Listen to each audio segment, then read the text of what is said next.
We still remember the signs and the demands of the protesters here on Black Lives Matter Plaza when it was still 16th Street. They wanted police accountability reform. They wanted funding shifted from hiring more police officers to hiring mental health professionals. They wanted voting reform, and they wanted economic changes. On a federal level, nearly all those pushes for change failed. But on a local level, advocates say they've seen some limited success.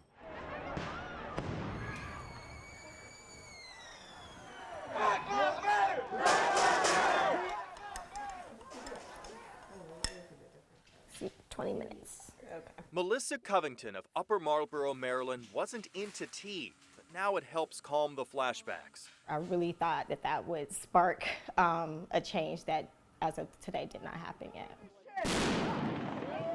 We sat down with Covington and her 3 daughters, 12-year-old Alani. There are still black people dying out there for basically not doing anything, and police brutality is still going on.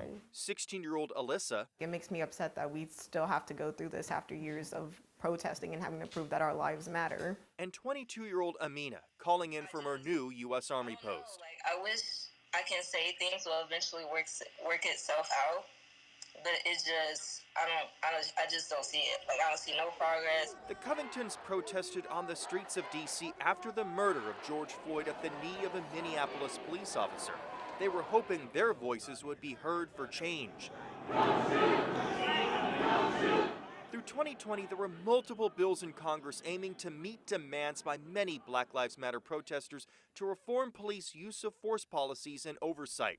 Democrats came up with the George Floyd Justice and Policing Act. Republicans came up with the Justice Act. Both bills failed to pass, and both bill sponsors ignored our multiple attempts for an interview to explain how they would continue to press for change. This is a plaza named for your movement, but do you truly feel? Absolutely not.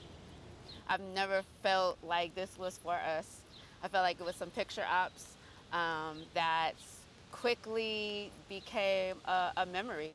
We walked the length of Black Lives Matter Plaza with BLM DC organizer April Goggins, her first time since the 2020 protests. She looks back beyond police reform, towards changes to reverse centuries of economic oppression of racial groups with hope for a lasting grassroots movement. We've always tried, actually, to get the government to be the entity that changes these things.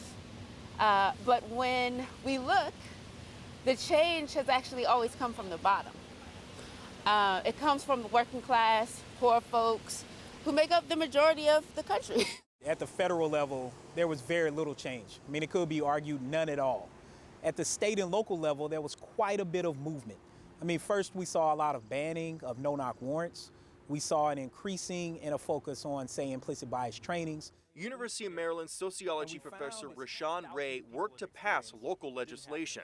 In Virginia, there was quite a bit of movement. Similar to the Maryland Police Accountability Act, I testified in the state of Virginia on a series of things, banning no-knock warrants, thinking about an increasing level of oversight in the state of Virginia was big. Most parents dream of passing on a legacy to their children, but Melissa Covington worries that legacy may mean protesting alongside her daughters for years to come. I'm pessimistic. I don't see this going in our favor for a long time.